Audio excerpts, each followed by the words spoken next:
Hey, this is Pastor Dave coming to you with your Monday Mojo. Hope you had a good weekend. I did.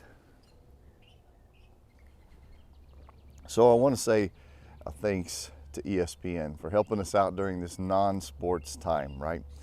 By putting out a documentary called The Last Dance. The Last Dance follows Michael Jordan and the Chicago Bulls in his final season. It was a championship season, and so they gave exclusive access to a camera crew throughout that whole season. And what they've done is they're following during that season, and they're going back through his whole career as a Bull and as a White Sox baseball player in the AA. But there's something that happened during that time. He and his father were really close, and then his father was tragically murdered.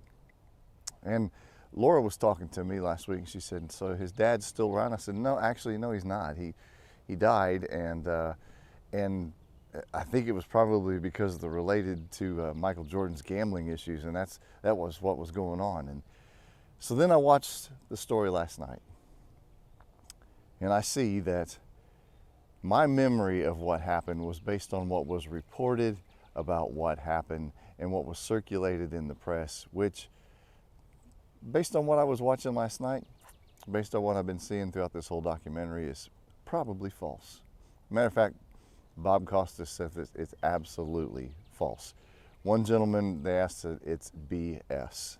And yet, I've spent my time since those days back in the 90s believing that Michael Jordan's father was killed because of something that Michael Jordan had done.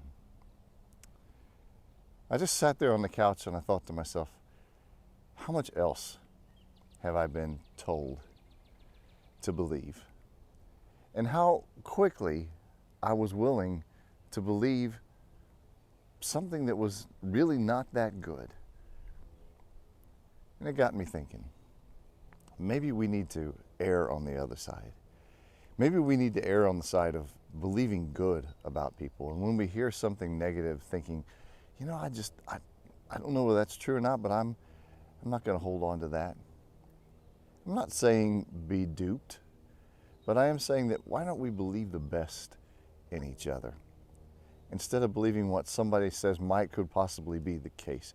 And I would go one step further. If you know something about someone that's really not all that flattering, why say it? Why say it?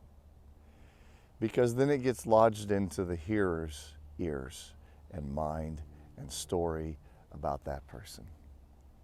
And I'm sure that that's not what God would want us to do, tear each other down, So as I sat there and listened, I thought, you know what? I'm going to ask more questions.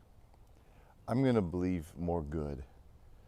I'm going to try and let the Spirit of God that lives in us, that the Spirit that says, I am for you, be the Spirit that lives in me.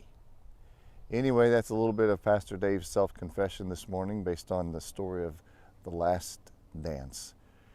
And I hope that all of us would decide, hey, we're going to believe the best in each other. So that's your challenge. Hope you have a good week. See you next week.